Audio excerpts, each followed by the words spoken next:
Hello बच्चों, चलिए प्रश्न पढ़ते हैं। तो प्रश्न में दिया गया है, बैक्टीरिया से डीएनए पृथक करने के दौरान निम्न में से किस एंजाइम का उपयोग नहीं किया जाता है। तो हमारे पास विकल्प हैं लाइसोजाइम, राइबोन्यूक्लियेज, डीऑक्सीराइबोन्यूक्लियेज या फिर प्रोटीएज। तो इस प्रश्न की मुख्य अवधारणा के बारे में हम जान लेते हैं। तो यहाँ लिखेंगे मुख्य अवधारणा। इस प्रश्न की मुख्य अवधारणा है हमारे पास जीवाणु कोशिका। तो यहाँ लिखते हैं कोशिका से जीवाणु कोशिका से डीएनए पृथक्करण। तो यहाँ लिखेंगे हम जीवाणु कोशिका से डीएनए पृथक्करण।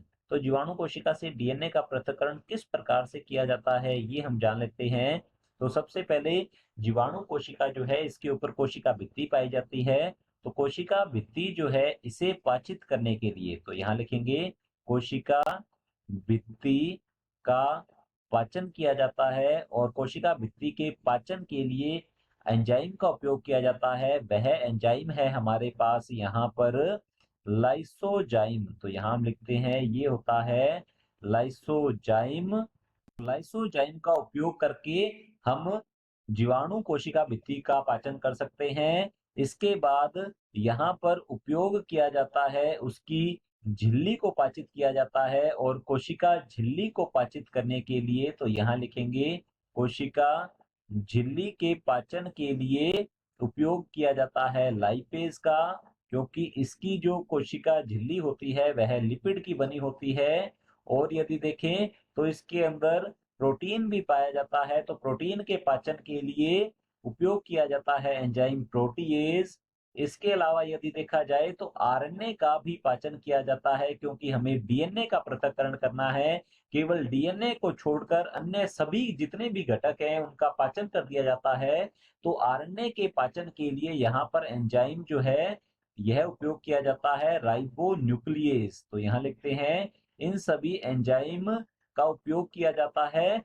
तत्पश्चात इस विलयन के अंदर डाला जाता है, हम कह सकते हैं शीतित एल्कोहल, शीतित एथेनॉल जो है, ठंडा इथेनॉल डाला जाता है, जिससे कि जीवाणु कोशिका का डीएनए जो है वह नीचे की ओर बैठ जाता है, अवसादित हो जाता है। तो हमारा जो प्रश्न है, बैक्टीरिया से डीएनए पृथक करने के दौरान निम्न में से किस एंजाइम का उपयोग नहीं किया जाता है। तो हमारा विकल्प ए है लाइसोजाइम। तो इसका उपयोग किया जाता है कोशिका भित्ति के पाचन के लिए। तो हमारा ए विकल्प गलत होगा।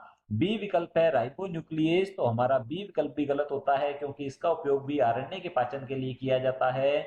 सी विकल्प दिया गया है डीऑक्सीराइबोन्यूक्लियेज। तो हमारा सी विकल्प बिल्कुल सही उत्तर है, क्योंकि डीऑक्सीराइबोन्यूक्लियेज एंजाइम जो है यह डीएनए का ही पाचन कर देगा, जबकि हमें जीवाणु कोशिका से डीएनए का पृथक्करण करना है। तो डीऑक्सीराइबोन्यूक्लियेज एंजाइम का उपयोग बैक्टीरिया या जीवाणु से डीएनए के पृथक्करण में नहीं किया जाता है। डी दिया गया है प्रोटीएज। तो प्रोटीएज एंजाइम का उपयोग प्रोटीन के पाचन में किया जाता है। तो हमारा डी विकल्प भी गलत होगा। विकल्प सी बिल्कुल सही उत्तर है। आशा करता हूं आपको समझ में आया होगा। धन्यवाद।